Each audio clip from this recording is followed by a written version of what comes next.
Bonjour à toutes et à tous. Déjà, merci pour l'invitation. Je tenais à vous remercier. Alors déjà, merci aussi pour les travaux, parce qu'on se sent moins seul, en fait, la difficulté qu'on a aujourd'hui. C'est que c'est vrai, le dialogue social, je vais appeler ça le dialogue social technologique, on a quand même beaucoup de difficultés à le mettre en place en France. Moi, l'avis va être plus tranché. Il n'y a pas de dialogue social technologique en France aujourd'hui. Sur les questions d'IA, on en voit très peu. C'est balbutiant. Après, il y a des entreprises, on pourrait y venir dans les questions-réponses sur un peu des bonnes pratiques et ce qu'on a identifié comme en tout cas des entreprises qui jouent le jeu du dialogue social. Il faut jouer le jeu du dialogue social, mais tout le monde ne veut pas le faire. Donc ça, on y viendra après. Je vais vous faire un petit panorama, un petit peu de ce qu'on a fait en termes de travaux, etc. Puis je vais commencer par me présenter. Donc moi, je suis Nicolas Blanc. Je suis secrétaire national à la transition économique. Donc je m'occupe aussi de la transition écologique, mais plus sur le pendant, on va dire, emploi, investissement, etc. Décarbonation, si c'est un sujet qui nous intéresse beaucoup, mais ce serait l'occasion d'une autre table ronde. Donc voilà, je m'occupe aussi de la partie intelligence artificielle. Alors pourquoi? J'ai d'abord été délégué national au numérique, et je fais rapide, je suis expert au partenariat mondial de l'IA, et j'ai aussi travaillé à la Commission européenne pour des questions numériques, et je suis salarié NJ en tant qu'expert technique. Donc voilà, je connais bien la dimension technique.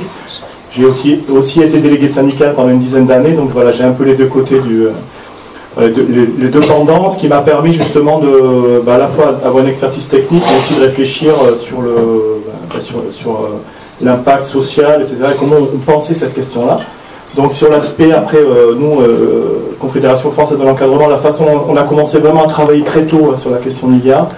Alors je ne sais pas si vous vous souvenez, il y avait une étude qui avait fait peur un peu à tout le monde, ça date maintenant, c'était en 2013, c'était la fameuse étude de Frey Osborne, qui annonçait qu'à peu près 50, pour être exact, c'est 48% des emplois manufacturés aux États-Unis allaient disparaître. Donc c'était, ça a fait peur. Après, eux-mêmes ont avoué en 2018-2019 que ils avaient fait beaucoup d'extrapolations, etc. Mais quand même. Donc voilà, c'était aussi, je pense que ça a sensibilisé l'ensemble des acteurs sur le risque de ce type de technologie. Et du coup, nous on a commencé à travailler dessus plutôt vers 2017-2018 autour de tables rondes, d'abord pour un peu essayer de démystifier la question de l'IA, parce que c'est vrai que le sujet de l'IA, ce qui est compliqué, je vais peut-être le redéfinir déjà, parce qu'on parle beaucoup d'IA, mais je pense que c'est important de dire ce que c'est, parce qu'il y a deux choses en fait. L'IA, c'est vraiment un domaine scientifique. Donc c'est un domaine scientifique. Donc je le note à chaque fois, je le dis à chaque fois, parce que c'est en fait, on a passé à peu près 5 ans à définir ce qu'était l'IA pour en faire un domaine, en tout cas pour qu'il y ait une réflexion, que ça atterrisse au niveau socio-technique, on va dire ça comme ça. Et j'aime bien la définition du Parlement européen. Donc la définition vraiment de l'IA, ça désigne la possibilité pour une machine de reproduire des comportements liés à l'humain, que ce soit le raisonnement, la planification, la créativité. Donc ça, si vous voulez, c'est vraiment une vision d'un domaine scientifique. C'est pour ça qu'on a des évolutions qui arrivent. ChatGPT en est un exemple. Donc le ChatGPT, on pourra en parler. C'est basé sur une technologie qui s'appelle le GPT. Le T de GPT, c'est le Transformer. Donc c'est une technologie de deep learning. Donc là, on rentre dans la technique. On le dit tous, mais en fait, on ne sait pas vraiment ce qu'il y a derrière. Donc il faut distinguer l'IA, le domaine scientifique, des systèmes d'IA. Et ce qui est, donc on a quand même réussi que ça soit, enfin quand je dis on, parce que tout le monde a essayé de travailler dessus. Vous pourrez voir dans le règlement IA, ils ont repris, alors parce qu'il y a eu beaucoup de discussions au niveau de l'OCDE, au niveau du Parlement européen, et ils ont trouvé un bon compromis, c'est-à-dire que la définition que vous trouverez dans la IA Act, par exemple, c'est que vous avez la partie domaine scientifique, mais aussi le système d'IA, le fait que ça s'adapte à un comportement, etc., un côté très empirique. Et c'est ce côté-là, en fait, qui est aussi intéressant, c'est qu'aujourd'hui, on peut faire atterrir la dimension socio-technique, on peut la penser d'un point de vue social, ce qui était assez compliqué quand on restait dans des discussions qui étaient très liées finalement à ce domaine scientifique, qui sera toujours en évolution. Donc là aujourd'hui on a ChatGPT, je peux vous dire il y a d'autres façons déjà de faire du LLM, ce qu'on appelle, il y a d'autres solutions. Aujourd'hui on voit que le problème des hallucinations est un gros problème pour les LLM, et du coup il y a ce qu'on appelle le Large Concept Model par exemple, qui est une autre façon d'aborder la question. Alors suivez Yann Lequin ou des gens comme ça qui vraiment au niveau international réfléchissent sur ces questions-là. Donc voilà, ça c'était je voulais éclairer un peu le débat, je pense que c'est important pour un peu redéfinir. Si vous avez des questions, n'hésitez pas, parce que ça je pense que c'est quand même important. Par contre, ça ne doit pas rester un domaine d'experts. Ça c'est vraiment la grande question. Tout le monde doit pouvoir parler d'IA, parce que les impacts sont partout, dans nos vies de citoyens. On le voit sur les réseaux sociaux, on le voit dans les entreprises, on le voit sur les mutations sur les métiers, etc. Donc c'est vraiment Pour moi, c'est vraiment une question de société, en fait, qu'il faut vraiment réfléchir, et puis il faut garder la tête froide. Je pense que en plus l'approche que tu donnais tout à l'heure, nous on a vraiment cette approche bottom-up, comme on dit en bon français, vraiment partir de l'organisation du travail et de regarder les métiers. Finalement, c'est quoi le métier, etc. Et pas de faire peur, pas de dire, rappelez-vous, quand on a annoncé il n'y aura plus de radiologue, ça n'a aucun sens en fait. Ça ne veut rien, ça veut dire qu'on ne connaît pas le métier en fait. On ne sait pas ce qu'il y a derrière. Donc ça, c'était vraiment la première réflexion. Donc d'abord des tables rondes. Après, on a fait un gros projet européen qui s'appelait Secoiadit, servir la confiance dans l'intelligence artificielle par le dialogue. Donc un projet fait avec la Commission européenne. Donc on a travaillé avec plusieurs syndicats européens. Donc il y avait un syndicat suédois, un syndicat italien par exemple, une organisation patronale, l'UDP aussi qui nous a accompagnés, l'IRES qui nous a accompagnés aussi. Et donc on a travaillé sur deux axes principaux. Le premier axe c'était la création de valeur, parce que ça on en parle très peu aussi dans les entreprises, et c'est pour ça qu'il y a peu de dialogue social aussi, je trouve, sur ces questions-là. C'est ce qu'on appelle les retours sur investissement. Aujourd'hui ça flotte beaucoup. On voit que les modèles économiques sont très complexes, pour dire ça poliment, et du coup les employeurs ont beaucoup de mal à venir expliquer, en tout cas aux représentants du personnel, qui ont aussi cette prérogative économique, il ne faut pas l'oublier dans les CSE. Et il y a très peu de orientations stratégiques aussi dans les consultations obligatoires. Finalement, on a peu de discussions par rapport à ça. Donc voilà, il y a cette difficulté-là. Donc nous, ça a été un axe, un premier axe, ça a été déjà comment on crée de la valeur autour de l'IA. Est-ce qu'il y a de la création de valeur? Et quelles sont les conditions pour créer cette valeur-là? Et quel modèle de gouvernance on associe autour de cette création de valeur pour en faire un enjeu de négociation collective? Ça, c'était vraiment important. Ça, on n'en parle jamais aussi. On parle beaucoup d'IA, de la valeur, etc., super, etc. Mais quand est-ce qu'on discute de l'impact que ça peut avoir? Parce qu'on peut imaginer sur les contrats de travail, finalement. Ça pourrait avoir un impact, là, je parle pour les managers, pour les cadres, etc. On peut imaginer que, voilà, sur la performance, ça n'est jamais discuté. Ça n'est jamais discuté. Et l'axe de la création de valeur et de la discussion autour de la valeur n'est pas discuté. Donc ça a été un premier chantier sur lequel on a travaillé. Donc je vous invite à regarder on a sorti un rapport qui date, qu'on avait remis à la Commission européenne, qui commence à dater un peu. Mais il y avait déjà toute cette réflexion autour de la création de valeur. Alors il y a une logique qu'on appelle de sérendipité. Il y a beaucoup de hasard finalement dans la création de valeur. On crée les conditions, mais c'est pas parce qu'on crée les conditions que la valeur va être créée. Mais par contre, il faut les créer pour mettre ces conditions-là, pour espérer en tout cas cette création de valeur. Et du coup, le modèle de gouvernance doit être pensé en amont. Alors ça, c'est révolutionnaire en fait quand on dit ça. Mais quand c'est des organisations syndicales qui disent ça, en face, il n'y a pas de réponse. Le MEDEF, ils sont incapables de penser cette question. Enfin, je dis MEDEF, il y en a d'autres. La CPME, c'est pareil. Mais voilà, il n'y a pas forcément de réponse à ces questions-là.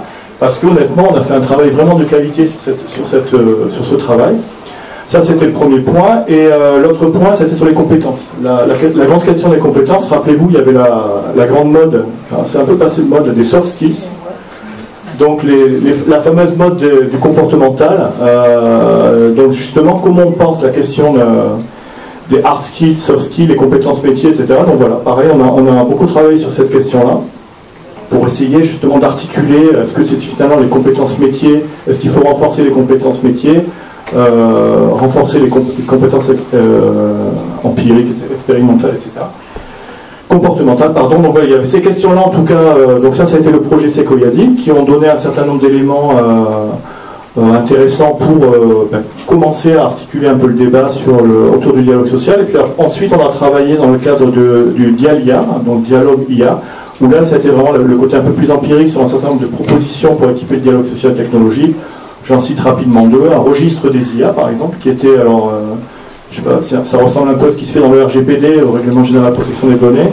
Vous avez un registre des traitements, et l'idée c'est d'avoir un registre des traitements avec les impacts sociaux, avec les impacts psychosociaux, des choses comme ça, donc c'est vraiment des choses intéressantes.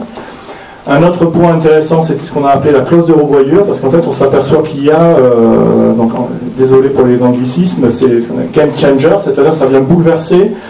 Ça passe beaucoup par l'expérimentation, par exemple, et donc ça vient bousculer les informations de consultation telles qu'on les connaît, avec des cycles assez réduits, entre 1 mois, 3 mois, etc., même avec une expertise.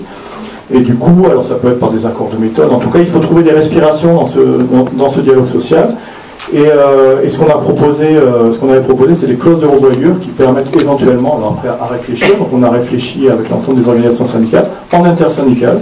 Donc tout s'est fait vraiment, c'est un travail de fond et de prospection et de proposition, là, je reviens vraiment là-dessus, c'était vraiment important qu'on ait ce travail-là pour avoir des propositions concrètes lors du sommet mondial, le sommet mondial qui a eu lieu à Paris. Donc du coup, il y a une table ronde au ministère du Travail où justement on a pu proposer ces outils. En fait, voilà. Donc on en est là un peu aujourd'hui. Donc là, je vous fais un panorama un peu rapide, mais l'idée c'était de...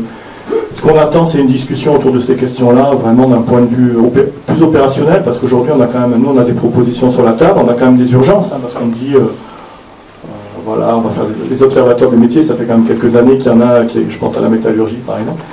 Il y a quand même, je vous donne un exemple, le cas Onclusif, qui est une entreprise qui fait de la veille média, qui a quand même, c'était fin 2023, si je ne dis pas de bêtises, qui a fait un PSE, et qui a licencié 220 salariés sur 380 sous couvert de l'IA. Voilà. Donc ça, c'est le non-dialogue social. C'est-à-dire que là, en fait, on n'a pas anticipé... en tout cas, on est face à des directions qui arrivent avec un plan de sauvegarde de l'emploi, et du coup, on fait que de l'accompagnement.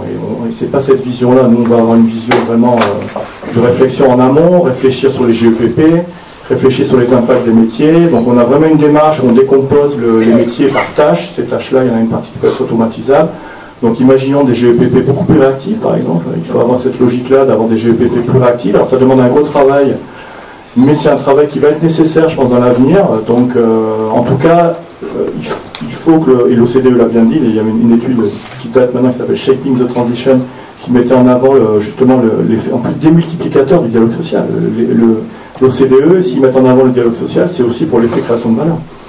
Donc voilà, il faut vraiment qu'il y ait une réaction et qu'on puisse... Alors, à un moment, je proposais un accord national interprofessionnel sur ces questions-là. J'ai entendu Patrick Martin qui disait qu'il voulait faire un état des lieux un peu. Je pense que c'est une bonne chose. Je pense qu'il faut qu'on puisse travailler, qu'on puisse réfléchir collectivement et trouver des espaces, en fait, pour...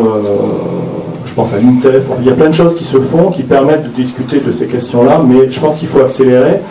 On voit les questions, je suis aussi aux discussions sur les droits de douane, etc. On a des intérêts communs, en fait. Il faut protéger nos entreprises, il faut protéger les métiers, protéger les salariés, bien sûr, mais en fait, c'est un grand enseignement de Sequoia Deal, c'est qu'en fait, on s'est aperçu, en travaillant sur la création de valeur, que ça dépassait largement le cadre de l'entreprise et qu'on arrivait au niveau sectoriel, en fait, rapidement. Je finis là-dessus, c'était par exemple sur les donneurs d'ordre, etc., les fournisseurs, parce qu'il y a quand même une captation de valeur par l'IA, il y a des investissements qui sont forts, qui sont souvent plus faciles pour les grosses entreprises, et il y a toute la chaîne de valeur en fait qui peut être bouleversée, donc il y a aussi une réflexion à avoir en termes sectoriels, et du coup il y a une réflexion qui est vraiment de haut niveau, quoi. Voilà, merci beaucoup. Merci.